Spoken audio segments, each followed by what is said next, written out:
സങ്കീർത്തനങ്ങൾ 15. നീതിയുടെ മാനദണ്ഡം. കർത്താവേ, അങ്ങയുടെ കൂടാരത്തിൽ ആര് വസിക്കും? അങ്ങയുടെ വിശുദ്ധഗിരിയിൽ ആര് വാസമർപ്പിക്കും? നിഷ്കളങ്കനായി ജീവിക്കുകയും നീതി മാത്രം പ്രവർത്തിക്കുകയും ഹൃദയം തുറന്ന് സത്യം പറയുകയും ചെയ്യുന്നവൻ, പരദൂഷണം പറയുകയോ സ്നേഹിതനെ ദ്രോഹിക്കുകയോ അയൽക്കാരനെതിരെ അപവാദം പരത്തുകയോ ചെയ്യാത്തവൻ, ദുഷ്ടനെ പരിഹാസ്യനായി കരുതുകയും ദൈവഭക്തനോട് ആദരം കാണിക്കുകയും നഷ്ടം സഹിച്ചും പ്രതിജ്ഞ നിറവേറ്റുകയും ചെയ്യുന്നവൻ, കടത്തിനു പലിശ ഈടാക്കുകയോ നിർദോഷനെതിരെ കൈക്കൂലി വാങ്ങുകയോ ചെയ്യാത്തവൻ, ഇങ്ങനെയുള്ളവൻ നിർഭയനായിരിക്കും.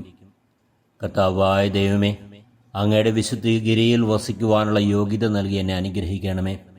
എപ്പോഴും നിഷ്കളങ്കനായി ജീവിക്കുവാനും നീതി മാത്രം പ്രവർത്തിക്കുവാനും ഹൃദയം തുറന്ന് സത്യം മാത്രം പറയുവാനുമുള്ള കൃപയേകി എന്നെ അനുഗ്രഹിക്കണമേ.